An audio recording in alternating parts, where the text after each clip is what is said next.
하나님 말씀 보겠습니다. 사도행전 28장 30절 31절입니다.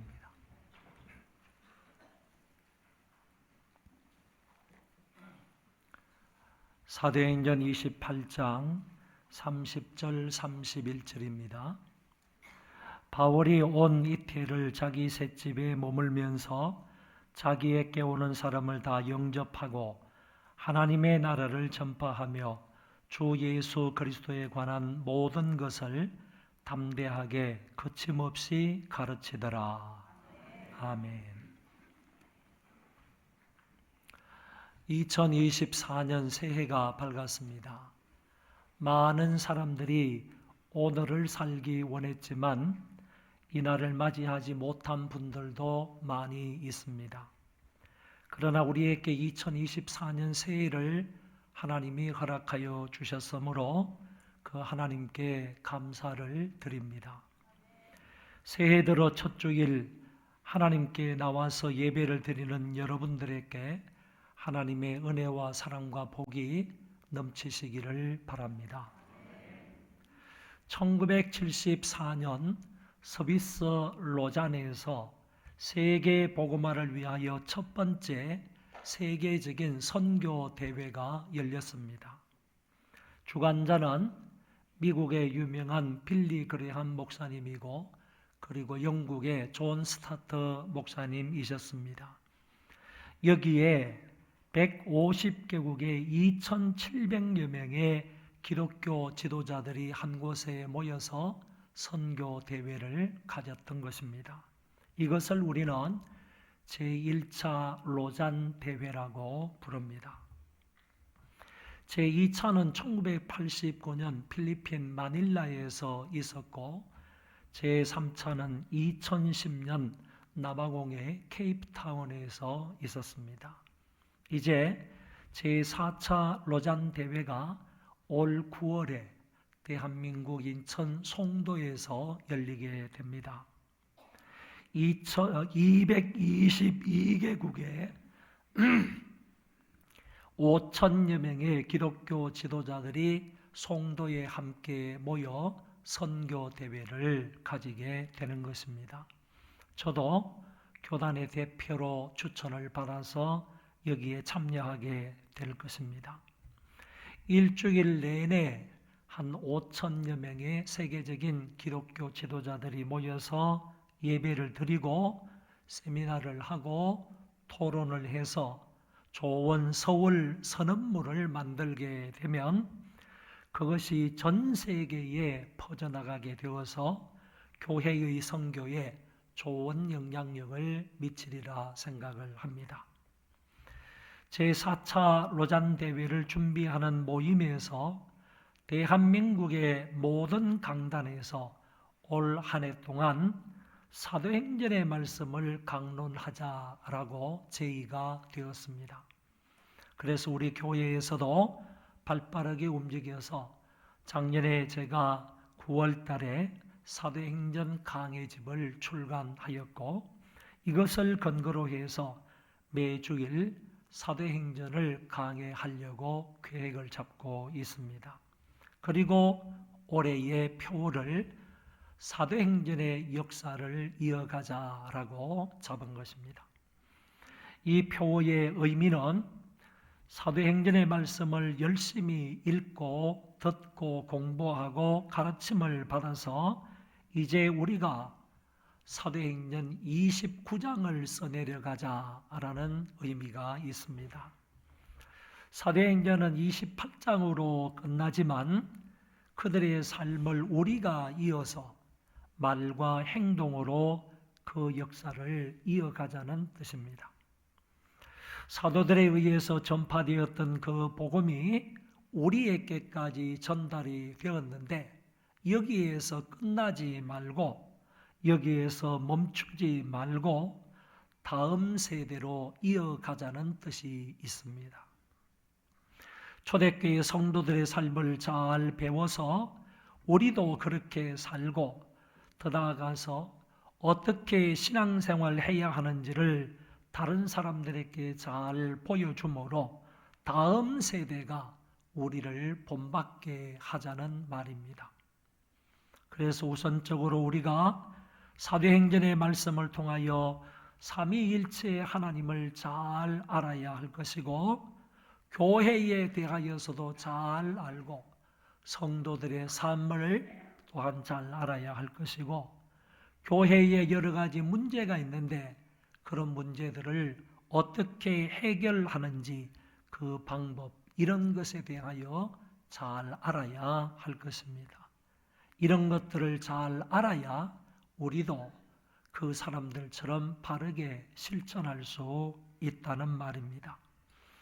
우리도 초대교회의 신자들처럼 그렇게 살아갈 수 있으려면 그 안에 있는 진리의 말씀을 잘 알아야 그대로 살 수 있다는 얘기입니다.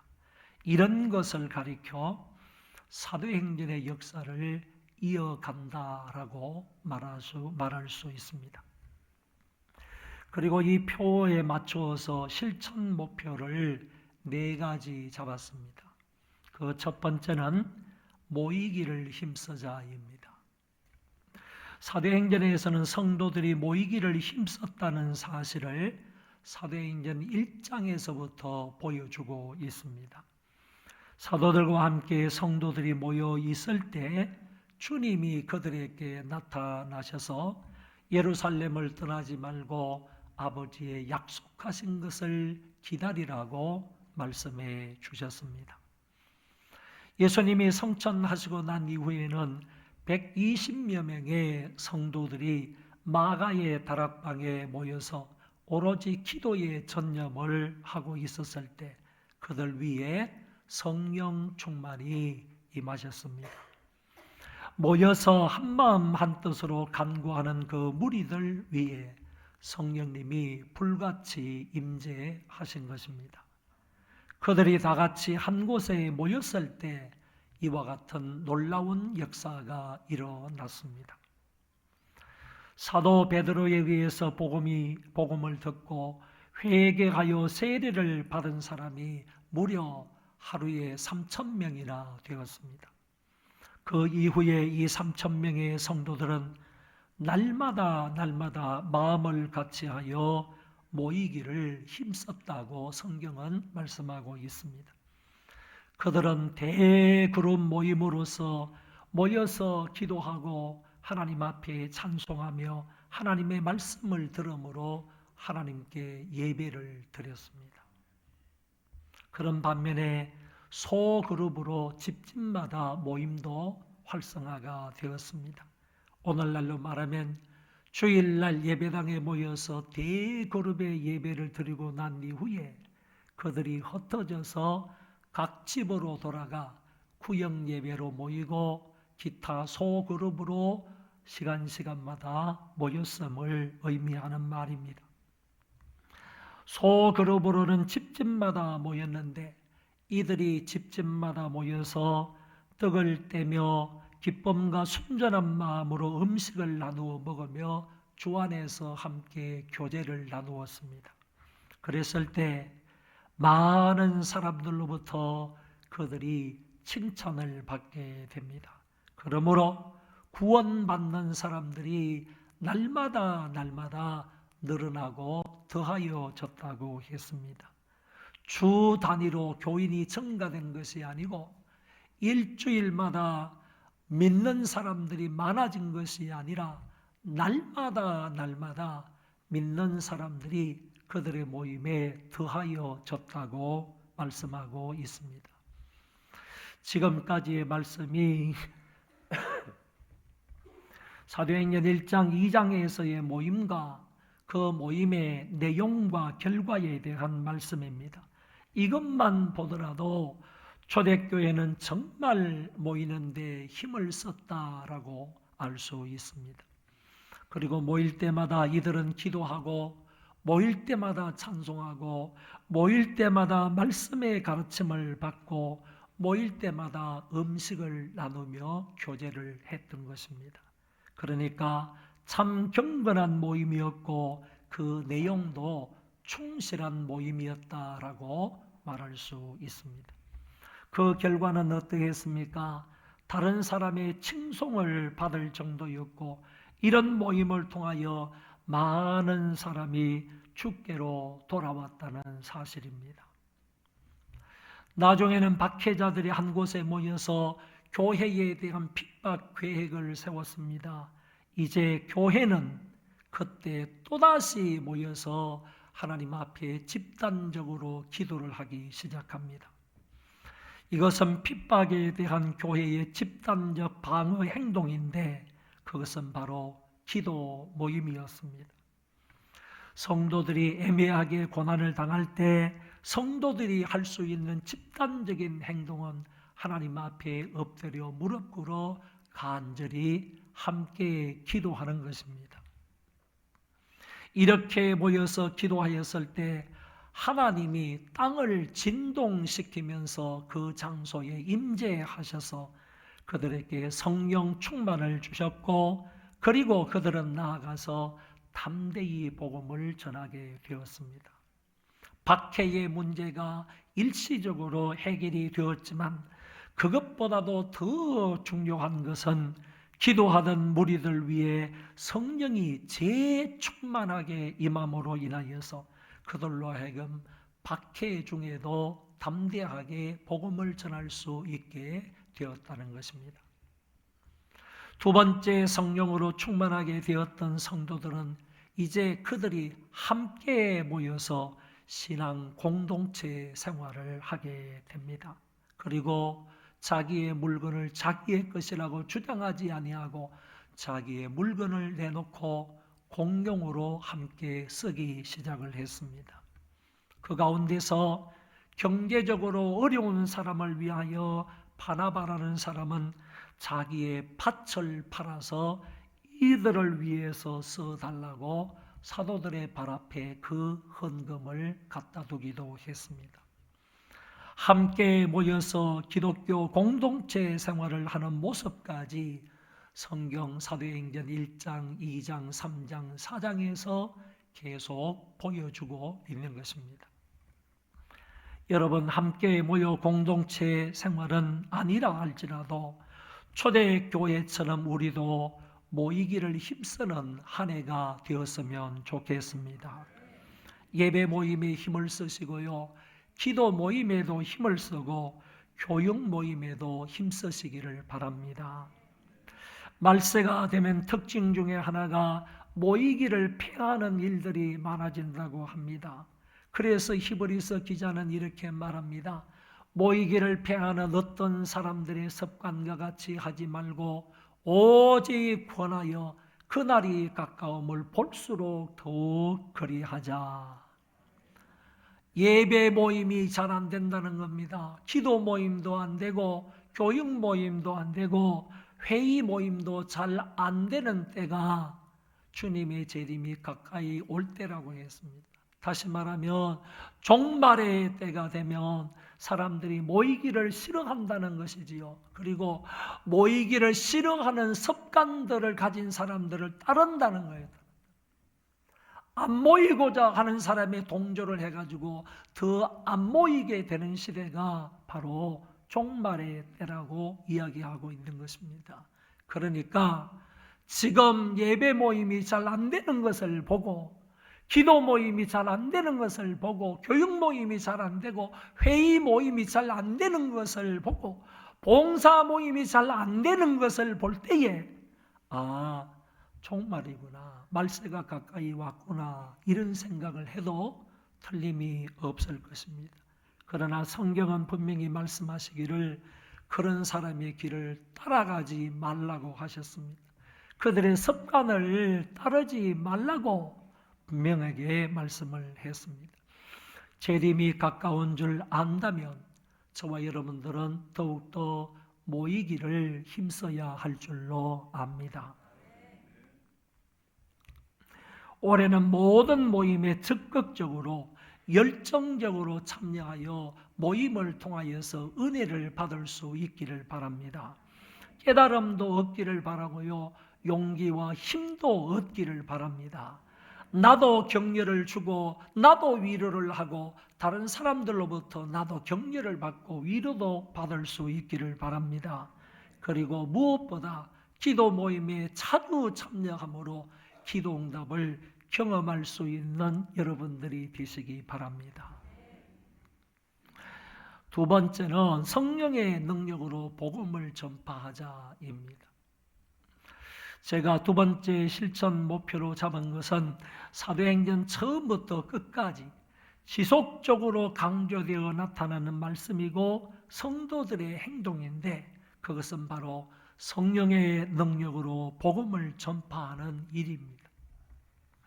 그래서 사도행전의 역사를 이어가는 데 있어서 매우 중요한 사항이 바로 복음 전파임을 알고 이 복음 전파를 성령의 능력으로 했으면 좋겠다, 이런 의미로 성령의 능력으로 복음을 전파하자고 정한 것입니다. 사도행전 1장에서 120명의 성도들이 마가의 다락방에서 기도함으로 성령 충만을 받았습니다. 그 이후로부터 그들은 성령님께 이끌려 가는 곳곳마다 복음을 전합니다. 이들은 자기의 말과 지혜와 능력으로 전하는 게 아니고 오로지 성령께서 주시는 그 능력과 지혜로 복음을 전파하게 됩니다. 이들은 담대하게 복음을 전합니다. 어떤 사람도 두려워하지 않습니다. 높은 사람들의 협박에도 굴하지 않습니다. 핍박자와 심지어 칼과 창 앞에서도 담대하게 복음을 전했습니다. 순교를 당한다 할지라도, 자기의 목숨의 위협을 당해도 그들은 복음 전파를 계속했습니다.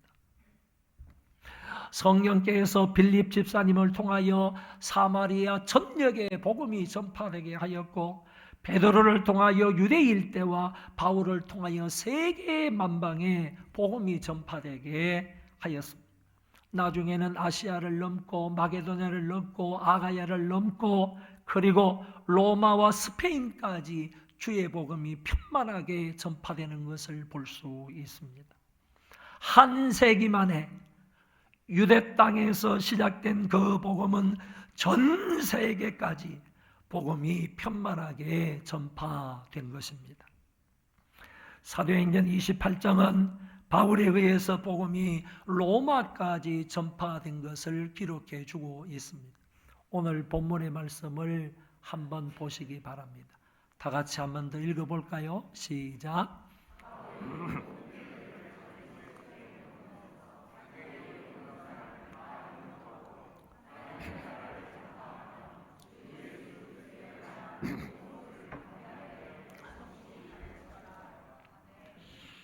이 본문은 사도행전이 끝나는 본문입니다.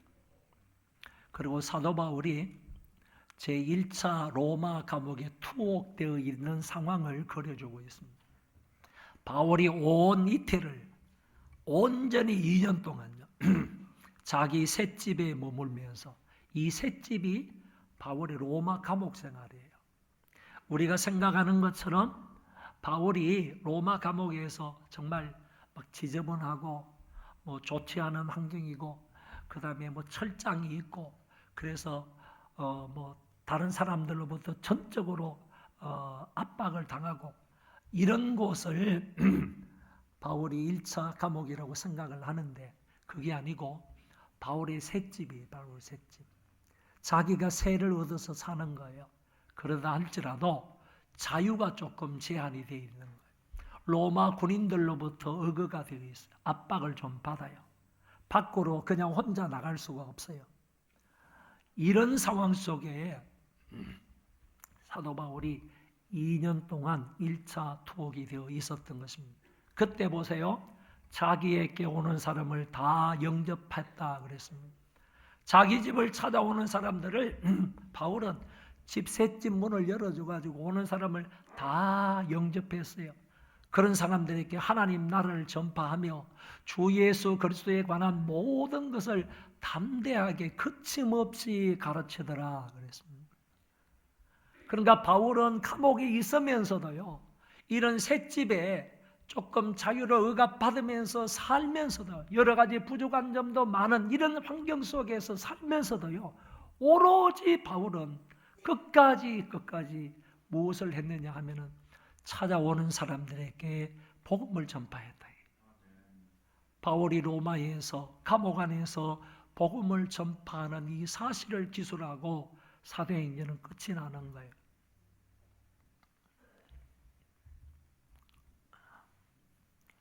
사도행전의 역사는 여기에서 끝났습니다. 28장 31절에서 끝났어요. 이제 우리가 그 다음 장을 써내려가자는 거예요. 글로서는 쓸 수가 없다 하더라도 우리의 몸과 행위로 사도행전 29장을 써내려가자. 사도행전 29장을 써내려가야 돼요. 올해 우리 교회의 모든 성도들은 우선 성령으로 충만하시기 바랍니다. 그래야 우리가 담대하게 복음을 전파할 수 있는 것입니다. 때를 얻든지 못 얻든지 복음 전파를 하려면, 그리고 어떤 사람 앞에서도 복음을 부끄러워하지 않고 복음을 전하려면 저와 여러분들에게 성령 충만함이 있어야 합니다. 같이 신학을 공부했던 황성주 박사가 자기는 10억 명을 전도해서, 전 세계 사람 10억 명을 전도를 해서 그 10억 명 전도한 사람을 자기가 섬기겠대요. 이런 무브먼트를 하는, 이런 그런 운동을 하는 거예요, 황성주 박사가. 그러면서 그 10억 명을 전도하여 10억 명을 섬기겠다라는 그런 프랭카드를 써붙여 놓고요. 올해 처음으로 그 무브먼트에 집회를 하는데 평창 알펜시아 콘서트홀 앞에서 사진을 찍어가지고 성탄절 날 아침에 저한테 보내주셨어요. 나보고 여기에 참여하자는 얘기겠죠. 근데 어떻게 그런 꿈을 꿀 수가 있을까요? 10억 명을 전도해서 그 10억 명 전도한 사람은 어떻게 도울 수가 있을까요? 이 사람은 유명한 의사이고, 그리고 사업가이고, 목사이고, 사회적으로 저명한 사람이니까 사업도 잘합니다. 1년에 한 700억 정도 번다나요? 황성주 생식 이런 걸 통해서 엄청나게 사업을 잘하니까 이 정도 되니까 10억 명을 전도해서 10억 명을 섬기겠다, 이런 프로젝트도 가지게 되겠지만은 저는 우리 교인들에게 이렇게 말씀을 드립니다. 10억 명까지 말고 올 1년 안에요, 한 사람이 한 사람씩만 전도하자. 여기에는 아멘 할 수 있잖아요. 한 사람이 1년에, 하루에가 한 달이 아니라 1년에 한 사람씩만 전도하자 이거예요. 그러면요, 내년에 우리 교인이 5,000명이 됩니다. 그 다음에 그 후년에는 2026년에는요 4년이니까 올해가 4년이죠. 5년에 5,000명이 되고, 그 26년에는 얼마가 되는 거예요? 10,000명이 된다니까. 10,000명. 제 소원과 꿈이요, 시흥시에도 10,000명 모이는 교회가 하나쯤은 있어야 되지 않냐 이거지. 그 교회가 우리 소망교회가 되었으면 좋겠다는 거예요. 그러면 2년 후에 될 수 있다는 거지. 우리가 10억 명 잡는 게 아니고, 내가 10명, 100명 잡는 게 아니라, 나 한 사람이 1년에 한 사람씩만 전도하면 내년이 우리 교인 전체가 5,000명이 되고요. 그 다음에는 5,000명이 한 사람씩만 전도하면 그 다음에는 10,000명이 되는 거예요. 10,000명이 되면요, 여기 105 지역의 10분의 1이 우리 교인이 되는 거예요. 여러분, 이 정도의 좀 꿈은 좀 가질 필요가 있지 않겠어요? 이 정도, 큰 꿈 아니니까 이 정도의 꿈은 우리 교회를 향해서 성도들이 가져야 할 필요가 있겠다. 따라하겠습니다. 나는 올해 1명 이상 반드시 전도하겠습니다. 전도만이 우리 교회가 살 길입니다. 다 따라 하신 분은 반드시 그렇게 할 수 있기를 바랍니다. 네. 세 번째는 성경적 교회를 세워가자, 이렇게 실천 목표를 잡았습니다. 사도행전에는요, 교회에 대한 이야기가 참 많아요. 그리고 교회가 문제가 있을 때요, 그 문제를 해결하기 위해서 사도들이나 주위의 장로들이 정말 애를 써가지고 그 문제를 아주 잘 해결하는 이런 부분도 많이 볼 수 있어요. 그리고 바울은요, 가는 곳곳마다 복음을 전해서 1차적인 목적이 뭐냐? 교회를 세우는 거예요. 교회를 세우는 것이 바울의 1차적인 목적이었어요. 그러니까 교회에 대한 말씀도 사도행전에 많이 나오고, 그 다음에 건강한 교회를 세우기 위해서 정말 수고하고 애쓰고 노력하는 그런 부분들이 많아서 이 세 번째 실천 목표를 성경적 교회를 세워가자 이렇게 잡은 것입니다. 우선 교회에 대한 정의를 좀 살펴보아야 돼요. 교회가 뭐냐라고 할 때요, 교회는 건물적인 개념이 아니다라는 것입니다. 예배당을 가리켜서 교회라고 말하지 않는다. 회당을 가르쳐서 성전을 가리켜서 교회라고 말하지 않는다라는 것입니다. 교회는요, 뭔가 하면은 그 안에서 예수 그리스도를 믿고 하나님을 예배하는 기독교인들을 가리켜서 교회라고 말하는 거예요. 믿는 사람들을 가리켜서 교회라고 말하는 것이지 집을 가리켜서 교회라고 말한 경우가 없다, 그런 얘기예요. 그래서 바울이라든지 또는 사도행전의 말씀에 보면 이런 말이 나와요. 누구누구의 집에 있는 교회에 문안하라. 누구누구의 집에 있는 누구의 집에 있는 교회에 문안하라, 이런 말이에요. 집이 교회입니까? 집에 있는 교회라고 그랬잖아요. 그러니까 누구누구 집에 있는 교회라고 말했기 때문에 그 집 안에 믿는 사람들이 있었다는 거예요. 그런 사람들에게 문안하라 이 말이에요. 집에다가 문안하는 게 아니에요. 하우스에 문안하는 게 아니고 집안에 머물면서 하나님을 믿고 있는 그 무리들에게, 사람들에게 인격체에 문안을 하라. 성경은 이렇게 가르쳐주고 있는 거예요. 그러니까 교회를 건물로 생각하면 오해할 수 있다는 거예요. 여러분, 우리 교회가 부흥 발전하기를 원합니다. 부흥 발전하기를 원한다는 말은요, 우리 교회 재정이 튼튼해지기를 바란다, 이런 얘기가 아니고, 우리 교회 건물이 더욱더 확장되기를 원한다, 이것도 아니고요. 교회의 진정한 부흥은 뭐냐면은 믿는 자의 수가 많아지는 거예요. 이게 교회의 진정한 부흥이라니까. 우리가 이것을 위해서, 이것을 목표로 해서 달려가야 되는 거예요. 그게 진정한 교회의 의미다라는 것을 여러분이 기억을 하시고요. 지난주일에 유년부 아이들이 여기 나와서 우리가 교회입니다 그랬잖아요. 이게 진리인 거야. 이게 진리인 거야. 자기들이 교회래. 자기들이 교회. 자기들이 교회고요. 우리가 세상의 희망이래요. 우리. 얼마나 멋있어요. 얼마나 감동적인 말이에요. 지난주에 어떤 사람이 여기 이제 그 유년부 아이들이 나와서 특송하는 걸 보고 저쪽에 5층에서 막 울었대요. 속으로. 너무 감동이 되었어요. 애들이 저렇게 진지하게 찬송 부르는 거 보고 막 울었대. 막. 여러분, 아이들이 찬송 중에 말한 그거예요. 우리가 교회입니다. 우리가 세상의 희망입니다. 이게 진정한 교회의 의미다라고 생각할 수 있습니다. 그리고 하나님이 이 교회에 주신 4가지 사명이 있어요. 늘 제가 말씀을 드리는 건데 시간 관계상요, 그냥 타이틀만 얘기하고 넘어갈게요. 하나님께서 우리 교회에 주신 4대 사명이 있는데 제일 첫 번째는 영과 진리로 하나님을 예배하는 겁니다. 저와 여러분들이 해야 할 1순위가 뭐냐 하면은 영과 진리로 하나님을 예배하는 거예요. 우리가 예수를 믿게 되었을 때 제일 처음에 해야 할 일이 뭐냐 하면은 하나님 앞에 나와서 예배하는 일이에요. 그러니까 예배는요, 우리의 삶 가운데서 굉장히 중요한 요소예요.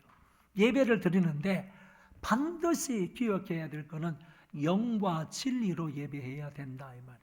여러분들의 몸만 이곳에 앉아 있다고 예배가 저절로 되는 게 아니라는 거예요. 여러분 육체만 이곳에 있다고 해서 예배가 되는 게 절대로 아니에요. 뭐가 포함이 되는 여러분들의 몸과 그리고 마음과 여러분들의 영혼을 다해야 한다는 거예요. 이게 전인격체예요. 전인격체. 몸만 앉아서 예배하는 게 아니고 우리의 몸과 함께요. 그 다음에 우리의 마음과 함께 우리의 전 영혼을 통하여서 하나님 앞에 예배를 드려야 한다. 그 말이고, 두 번째는요, 진리로 예배해야 됩니다. 예배를요, 말씀 밖으로 넘어가는 예배는 절대로 불가능한 거예요. 말씀에 따른 예배를 드리라 이거지. 말씀에 따른 예배. 말씀 안에 있는 내용으로, 성경 안에 있는 내용으로 예배하라 이거지. 이거 떠나지 말라, 이거 떠나지 말라. 설교도 마찬가지고요. 진리의 말씀만 전파하라. 이거 떠나지 말라. 이거 밖에서 무슨 헛된 소리 하지 말라. 세상적인 얘기 하지 말라는 거예요. 여러분, 예배는 바로 이 진리를 따라서 예배를 드리는 거예요. 그러니까 이 두 가지만 여러분이 예배를 드릴 때 명심하시면 되겠습니다. 그리고 예배할 때요, 성령 충만해서 예배를 드려야 돼요. 성령의 감동이 있어야 돼요. 그리고 성령과 함께 하나님 앞에 정말 기쁨으로 찬송하고요, 사모함으로 하나님 말씀을 듣고 감동하면서 그 감격하는 그런 순간들이 예배 안에 있어야 된다고 봅니다. 그 다음에는 전도와 선교예요. 전도와 선교. 조금 전에도 좀 말씀을 드렸으니까 넘어가도록 하겠습니다. 전도하고 선교하는 것이 우리 교회에 주신 하나님의 사명이다. 사명입니다. 아주 중요합니다. 전도는 우리가 내 집 근처를 다니면서 복음을 전하는 거고, 선교는요, 선교사님들이 해외에서 복음의 그 불모지에서 복음을 전파하는 거예요. 그래서 우리가 전도하는 것이 있고 해외에서 선교사님들이 전도하는 게 있는데, 이런 것을 다 합하여서 하나님 나라를 확장시킨다는 거예요. 그래서 우리가 전도함으로 하나님 나라를 확장시키고, 선교사님들도 있는 곳에서 복음을 전하여서 하나님 나라를 확장시키면 전 세계적으로 볼 때에 하나님의 나라는 교회를 통하여서 더욱더 확장되어 나간다. 이렇게 설명할 수 있는 겁니다. 하나님 나라 확장을 위해서 우리는 전도하고 선교해야 하는 것입니다. 그리고 기독교 교육을 잘해야 됩니다. 기독교 교육을 잘해야 될 이유가 어디 있는가 하면은, 우리가 이제 사도행전 28장을 넘어서 29장을 쓰고 있는 사람들이, 사도행전 29장을 쓰고 있는 사람인데, 여기 초대교회 안에 있는 성도들의 삶을 본받아서 우리도 이 땅에서 그 삶을 살아가고 있어요. 그러면 우리에게 다가온 이 복음을, 이 진리를요, 다음 세대의 사람들에게 넘겨주기 위해서 그 가운데 필요한 게 뭐냐면 기독교 교육이라는 거예요. 그래서 우리가 진리를 받았어. 우리가 복음을 받았어. 예수 그리스도에 대해서 알았어. 우리가 믿었어요. 그러면 우리가 알고 있는 이 진리와 복음을 다음 세대의 사람들에게 전달을 해줘야 될 거 아니냐고. 기독교 교육이라는 것을 통하여서 전달을 해주는 거예요. 그러면 기독교 교육은요, 복음을 다음 세대에 있기 위한 수단이 되는 거예요. 수단. 이거를 부모 교사로서 잘 감당하고, 집에서요, 가정에서 부모가 교사로서 교사의 역할을 감당하며 기독교 교육의 역할을 잘 감당을 하고, 교회 안에서는 주일학교 교사들이 이 역할을 잘 감당해야 되는 겁니다. 그래야만 다음 세대가요, 여호와를 알고 여호와의 역사를 기억하고 하나님을 섬기는 다음 세대가 되는데, 우리가 복음 읽기를 잘 하지 못하면요, 그 다음 세대가 다른 세대로 변질이 된다니까. 이게 사사기 2장의 말씀이에요. 우리가 복음을 다른 사람에게, 우리의 자녀들에게 잘 전달해서 그들이 우리의 기독교 교육을 통하여서 하나님을 잘 알고 하나님을 잘 섬기면 그게 다음 세대가 되는 거야. 우리의 뒤를 이은 다음 세대가 되는데, 그 사람들이 우리가 전해주는 말을 잘 듣지 않거나 우리가 전해주지 않으면 결국에는 그 사람은 하나님을 알지 못하고, 그리고 하나님을 섬기지 못하는 사람이 될 거 아니에요? 그런데 사사기 2장에서는 그런 사람을 다른 세대라고 말하는 거예요. 여러분, 다음 세대로 만들어야 되는데 다음 세대가 아닌 다른 세대로 만들면요, 교회는 그때부터 타락하는 거예요. 교회는 그때부터 종말이 오는 거예요. 이 세상은 정말 말할 수 없이 심각하게 타락하고 마는 거예요. 다음 세대의 복음을 잇기 위해서는요, 반드시 기독교 교육을 잘해야 한다. 그리고 마지막 구제봉사인데, 구제봉사는 하나님의 사랑과 은혜를요, 어려운 사람들에게 베푸는 거예요. 나누어 주는 거예요. 그것으로 사람들을 섬기는 거예요. 교회 안에 있는 어려운 사람뿐만 아니라 교회 밖에 있는 사람들에게도 그 그리스도의 사랑을 흘려보내는 거예요. 이거를 구제봉사라고 하는 겁니다. 기독교 교회의 사명 중에 이건 역시 중요한 사명이기 때문에요, 저와 여러분이 이 사명을 잘 감당해야 하는 것입니다. 그래서 교회에 대한 성경적인 교회를 세워가야 되는데 교회에 대한 정의를 간단하게 얘기했고, 하나님께서 이 교회에 주신 4대 사명에 관해서 얘기했어요. 첫째, 예배를 잘 드려야 되고, 두 번째, 선교하고 전도해야 되고, 세 번째, 기독교회를 잘해 구제봉사를 잘해야 된다. 요게 성경적인 교회를 세워가기 위해서 교회에 주신 요 사명을 정말 역동적으로 잘 감당하고, 그리고 균형 있게 발전시켜 나가고 계속적으로 성장시켜 나가면 그런 교회가 성경적인 교회가 된다는 거예요. 그런 교회를 하나님이 참으로 기뻐하시고 칭찬하시고 그런 교회에 복을 주신다는 사실입니다. 성경적인 교회를 세워가자. 이게 세 번째고, 마지막 네 번째는 성도의 기본 의무에 힘쓰자. 여러분, 성도의 기본 의무가 무엇인지 성경은 말씀해 주고 있어요. 말씀해 주고 있고, 더 나아가서요, 우리 교단의 헌법에 보면 성도의 기본 의무가 무엇인가 분명히 적고 있어요. 우리 교회는 우리 교회 소망교회의 정관이 있는데 그 정관에도 성도의 의무가 뭔가, 성도가 해야 할 기본 의무가 무엇인가, 거기 명확하게 나와 있어요. 여러분들이 세례를 받을 때 서약을 하잖아요. 서약한 내용 가운데에서도 성도의 기본 의무가 무엇인가 딱 나와 있어요. 성도의 기본 의무는 세 가지예요. 첫 번째 뭐냐? 첫 번째부터 하지 않겠어요. 세 번째부터 하겠어요. 세 번째가 뭐냐 하면은 당회의 치리를 받아야 한다, 이렇게 되어 있습니다. 성도가 되면요, 당회의 치리를 받아야 돼요. 당회의 다스림을 받아야 돼요. 당회의 지도를 받으라는 얘기예요. 내 마음대로 사는 게 아니에요. 내 마음대로 신앙생활 하는 게 아니에요.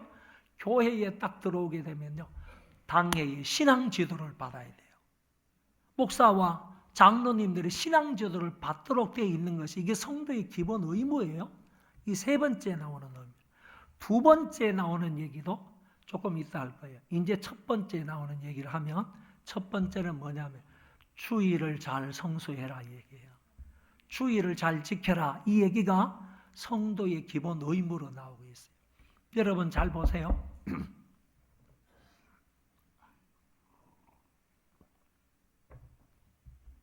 예수님께서 우리의 죄를 용서해 주시기 위해서 십자가에 달려 돌아가셨어요. 그러고 나서 3일 만에 부활하셨어요. 부활하신 이유와 목적이 뭐냐 하면 우리를 의롭다 하시기 위해서 부활하셨다고 그랬어요. 그래서 그리스도는요, 우리의 죄를 위해서 죽으시고 우리를 의롭다 하시기 위해서 부활하셨다, 로마서 4장에는 분명히 얘기했어요. 그러면 우리의 구원이 언제 완성이 되느냐 하면은 그리스도께서 부활하신 것을 통하여 우리의 구원이 이루어지는 거예요. 무슨 얘기냐? 우리의 죄를 용서해 주시고요, 하나님께서는 너는 이제 죄가 없다, 의로운 사람이 되었다, 땅땅땅 재판장이 이거를 방망이를 딱딱딱 두들겨 줘야 우리가 의인이 되는 거예요. 죄가 없는 사람이 되는 거예요. 그때가 바로 안식 후 첫날, 주님께서 부활하신 날이라니까. 부활하신 날. 그 안식 후 첫날 부활하셨는데 그 안식 후 첫날이 조금 시간이 지나면 주일이 되는 거예요. 주일이 되는 거예요. 그래서 주일은 어떤 의미를 가지느냐 하면은 예수님께서 부활하신 날이다, 그것을 기념하는 날이다. 또 달리 말하면 우리의 구원을 완성하신 것을 기념하는 날이 주일이다, 이런 얘기예요. 그러니까 날 중에서요 가장 중요한 날이 주일이에요. 주일. 그래서 이 주일을요 My Day라고 말하지 않아요. Lord's Day, 아포스트로피 S는 속했다는 얘기예요. 주님에게, 로드에게, 주님에게 속한 날이에요. 이 날은요 내 날이 아니에요. 여러분들 날이 아니에요. 이거는 주님의 날입니다. 내 날로 쓰면 안 된다는 날이에요. 인간들을 마음대로 써서는 안 되는 날이 주님의 날이에요. 특별히요 장로님들 새벽에 나와서 주일날 어떤 일을 합시다. 아니면 저녁 늦게, 밤 늦게 11시, 12시 다 돼가지고 우리 교회 일 좀 합시다. 그래서 주일은 나와야 돼. 왜? 그날은 내 날이 아니니까. 내 날이 아니니까. 주일은요 내 날이 아니에요. 나를 위해서 쓸 수 있는 날이 아니라니까. 실제적으로요. 이 주일은요 주님의 날이고요, 주님께서 우리의 구원을 완성시키기 위해서 부활하신 날이에요. 왜 저 사람들이 일요일날 교회 가지? 빨간 날이기 때문에 갈 거야. 그게 아니라는 거예요. 왜 우리가 주일날 교회 가느냐, 성경을 끼고 교회 오느냐 하면은 주님께서 우리의 구원을 완성하신 날이고, 이날에 사망 권세를 깨뜨리시고 부활하신 날을 기념하기 위해서 우리가 예배하러 간다 이거지. 이것쯤은 있어야 되지 않냐 이거지. 이런 설명, 이런 이유쯤은 말할 수 있어야 되지 않겠냐 이거지. 여러분, 이 주일을 잘 지킬 수 있기를 바랍니다. 구약시대에요 안식일을 지키지 않는 사람은요 돌멩이로 쳐서 그 사람을 죽였어요. 안식일을 지키지 않는 사람 돌멩이로 쳐서 죽였다니까요. 안식일은요 창조의 완성을 기념하는 날이에요. 그런데 주일은 뭘 기념하는 날이라고 그랬어요? 구속의 완성을 기념하는 날이라고 그랬잖아요. 창조의 완성이 더 중요할까요? 구속의 완성이 더 중요할까요? 구속의 완성이 저와 여러분들에게 훨씬 중요해요. 그러면 창조의 완성을 기념해야 되는데 창조의 완성을 기념하지 못하고 이 사람들이 안식일날 가가지고 땅 파고 노동하고 그러면 돌에 맞아 죽었다. 그러면 더 중요한 이 날을 어긴 사람은 뭘로 때려 죽어야 돼요? 주일을 어긴 사람은 뭘로 때려 죽여야 됩니까? 이것보다도 더 중요한 날을 어긴 사람은 어떻게 심판을 해야 되는 거예요? 바위로 때려 죽여야 되는 거죠. 돌멩이가 아니라 바위로 때려 죽여야 돼요. 그런데 여러분 주일 안 지킨다고 여기 바위로 얻어맞아서 뭐 병원에 가신 분 있나요? 이게 하나님의 은혜예요. 그냥. 주일을 우리가 이런 식으로 해도 죽지 않는 것은 이게 신약시대 우리에게 주어진 하나님의 은혜라니까요. 다른 거 설명할 수 없어요. 그러니까요 정신 똑바로 차리고 주일 잘 지키세요. 1년 52주입니다. 52주만큼은 내가 올해는 절대로 한 번도 빠지지 않겠다 단호하게 결정을 하시고요 52주 주일을 성실하게 잘 지키는 우리 소망의 식구들 되기를 바랍니다. 이제 두 번째 잠깐 얘기를 하겠어요. 두 번째는 헌금 생활이에요. 여러분들이 가장 듣기에 꺼려하는 그런 문제입니다. 헌금 생활인데요. 이게 교인의 기본 의무로 되어 있어요. 의무.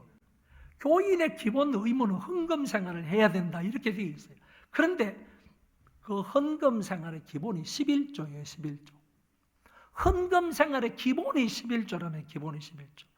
그런데 솔직히 말해서요. 사도행전에 보면 헌금 생활은요. 헌신 생활이었어요. 돈 얼마를 헌금하는 이 정도가 아니었다니까. 돈 얼마를 가지고 자기 수입 가운데 11조를 낸 이 정도의 헌금 생활에 사도행전에 나오지 않아요. 나오기는 하지만 그걸 강조하는 거예요. 사도행전에는요. 그 이상을 헌신을 강조한다는 헌신을. 자기의 부동산을 팔아가지고 어려운 사람들을 도와주는 거예요. 자기의 밭을 팔아가지고 도와주는 거예요. 자기의 집을 팔아가지고 어려운 사람들을 도와주는 헌신적인 내용들이 여기 기록되어 있어요. 그런데 성도의 기본 의무는 헌금 생활이고 헌금 생활의 기본은 11조라는 거예요. 11조라는 거예요. 요새 11조에 대한 말들이 너무 많아요. 내가 이 통계를 내온 게 있어요. 여러분들에게 소개를 할게요. 2017년요 우리나라 통계에 보면 기독교인이 온전히 11조를 하는 사람이 대한민국의 전 기독교인 가운데에서 25%라고 합니다. 근데 떠문떠문 11조를 하는 사람이 있어요. 12개월 다 못하고 뭐 7개월 한다든지 이런 사람이 있고, 그 다음에 또 자기가 수입에 의해서 11조를 하는 게 아니라 뭐 생활비에 의해서 11조 하는 사람도 있잖아요. 그렇죠? 이런 사람들까지, 이런 사람들을 또 다 한꺼번에 모아보니까 그런 사람들이 35.5%가 되었어요. 그래서 떠문떠문 11조를 하는 사람이 35.5%고 온전하게 11조를 하는 사람이 25%이니까 대한민국 기독교인들 가운데에서 어떤 모습으로든지 그래도 11조를 하는 사람이 60.5%예요. 그런데 우리 교인들은 몇 퍼센트 11조를 하느냐라고 하면 청년들과 장년들, 청장년들이 어떤 모습으로든지 11조 하는 사람이에요. 조금도 하고 많이도 좀 하고, 그 다음에 소득의 11조도 하고 뿐만 아니라 생활의 11조를 하는 모든 사람들을 다 합해서 제가 뽑아보니까 43.39%예요. 그러면 대한민국의 기독교인 가운데에서 어떤 모습으로든지 11조를 하는 사람이 60.5%인데 우리 교회는 어떤 모습으로든지 11조 하는 사람이 43.39%라는 거예요. 퍼센테이지가 한참 모자라죠. 그리고 또 한 가지, 온전히 11조를 하는 사람이 대한민국 교인과 25%인데 우리는 20%가 좀 못 돼요. 그러면 우리는 이 시점에서 어떻게 해야 되겠느냐? 그러면 내가 헌금 생활을 하는 거, 성도의 기본 생활을 하는 거에 있어서도 우리 다른 교회의 성도들의 기본적인 삶하고 나를 비교해 볼 때 내가 좀 떨어진다 이런 생각을 안 갖습니까? 좀 창피한 생각은 없나요? 내가 기본적인 의무도 못하고 있구나. 우리 대한민국의 기독교인들이 신앙생활하는 어떤 기본적인 것도 내가 못하고 있는 것 아닌가, 이런 생각이 좀 안 드나요? 나는 이 통계를 내면서요, 이게 내가 목회를 하는 거냐 뭐 하는 거냐, 내가 교육을 시키는 거냐 못 시키는 거냐. 한 구절 성경만 제가 말씀을 드리고 마칠게요. 여기 앞에 마태복음 23장 23절의 말씀에 보면 예수님이 돌아가시기 전에 3일 전, 예수님이 십자가에 돌아가시기 3일 전 고난주간 화요일에 말씀한 거예요. 화요일에 화 있을진저 외식하는 서기관들과 바리새인들이요, 너희가 박하와 회양과 근처에 11조는 들이되 율법에 더 중한 바 정의와 긍휼과 믿음은 버렸도다. 그러나 이것도 행하고 저것도 버리지 말아야 할지니라 그랬습니다. 이것은 뭡니까? 이것도 행하고 그랬는데 이것은 뭡니까? 이거는요 항상 그래요. 글을 이렇게 쭉 쓰다가 이것 그러면요, 이것에서 가장 가까운 앞에 것을 말해요. 가장 가까운 것. 그러면 이것은 뭘 말합니까? 가장 가까운 앞에 것을 말한다니까. 가장 가까운 하는 것 앞에 것은 정의와 긍휼과 믿음을 말하는 거예요. 그러면 예수님께서 11조 얘기를 하면서 정의와 긍휼과 믿음을 행하라 이렇게 얘기한 거죠. 그러면 저것은 먼 데 있는 걸 말해요. 그거는 곧 박하와 회양과 근처의 11조를 말해요. 11조도 버리지 말아야 할지니라. 버리지 말라고 주님께서 말씀을 하셨어요. 중요한 게 여기 두 가지 있습니다. 여기에 보면 버리지 말라 이런 말이 나오잖아요. 버리라라는 말하고 말라라는 두 가지 말을 쓰는 거예요. 버리라 그리고 말라, 이 말은요 적극적으로 하라 그런 뜻이에요. 버리라 말라 이 두 말이 겹쳐지면요 아주 강한 긍정을 드러내는 말이에요. 그러니까 버리지 말라. 버리라는 얘기가 아니라 반드시 시행하라는 얘기라니까. 반드시 해야 되는 얘기라니까. 그래서 영어로 표현하면 ought to예요. have to예요. must를 말하는 거예요. 그러니까 너는 11조를 반드시 해야 된다라는 의미가 여기에 담겨져요. 또 한 가지, 말진이라는 게 헬라어를 써서 죄송한데 이 헬라어가 에데이예요. 미완료 과거로 되어 있어요. 미완료 과거는요, 과거로부터 진행되어 오는 얘기를 쓰는 때 미완료 과거형을 써요. 미완료 과거형이면 과거 진행형으로 해석할 수 있어요. 과거에도 해야 되지만 지금도 해야 되고 앞으로도 계속 해야 된다라는 의미로 에데이를 미완료 과거형으로 썼어요. 데이에 미완료 과거형으로 썼다니까. 그러니까 이 말은 무슨 얘기냐면 예수님이 저것도 버리지 말아야 할지니라 했을 때는 너희들 11조를 have to 해야 된다. 11조를 반드시 해야 된다. 이 말이고, 두 번째는 계속 해야 된다. 영어로 하면 continually 해야 된다. 두 가지 사항을 분명하게 예수님이 가르쳐 주신 거예요. 사람들이 11조 무용론을 주장하면서 대부분 이런 얘기를 해요. 자, 예수님께서 십자가에 돌아가시기 이전까지 유대인들을 위해서 11조 하라 그런 거고, 예수님이 십자가에 돌아가시고 난 이후에는 11조 할 필요가 없다, 이렇게 주장을 하거든요. 그러면 보세요. 예수님이 십자가에 돌아가시기 3일 전에 이 말씀을 하셨어요. 그러면 3일 동안 유용한 말씀으로, 야, 3일 동안은 너희들 반드시 11조를 해야 돼? 야, 너희들 3일 동안에는 11조를 계속 해야 돼? 이런 말로 예수님께서 이런 말씀을 하셨겠어요? 말도 안 되는 소리예요. 그래서 앞으로는요, 11조에 대한 어떤 논란의 얘기가 나오든지 간에 이게 11조가 율법이냐 아니면 도덕법이냐, 아니면 11조를 지금 해야 되느냐 안 해야 되느냐, 11조 무용론 아니면 11조 뭐 사용론, 어떤 얘기가 나오더라도 예수님께서 딱 이 한 말씀으로요 결론을 딱 내린 거예요. 정말 무를 딱 자르시지 예수님이 결론을 정확하게 내린 거예요. 11조는 반드시 해야 된다. 11조는 계속해서 해야 된다. 딱 말씀을 하셨잖아요. 이 말씀에 반대할 사람이 있어요? 반대할 사람 얼마든지 해보세요. 해보시라고. 예수님이 결론 내린 것을 반대하기를 누가 하겠습니까? 누가 하겠습니까? 여러분, 이게 오늘 기독교인들이 해야 할 기본 의무라는 거야. 그래서 저는 두 가지만 말씀을 드렸어요. 기독교인이 해야 할 기본 의무 네 번째는요, 주의를 잘 지키라 이거죠. 그리고 헌금 생활을 잘하라. 그리고 나서 이제 세 번째는 제가 설명을 안 하도록 하겠습니다. 오늘 말씀의 결론인데요. 2024년 표어가 뭐라고요? 사도행전의 역사를 이어가자.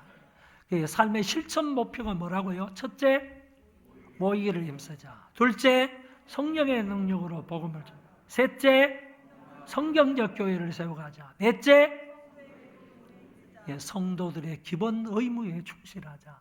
요 네 가지를 여러분들이 잘 기억을 하고 올 한 해는 정말 멋지게 살아가는, 그리고 이런 실천 목표를 정말 잘 이루어서요 우리가 원하는 표어에 도달할 수 있도록 그런 삶을 사시기를 주의 이름으로 축원합니다.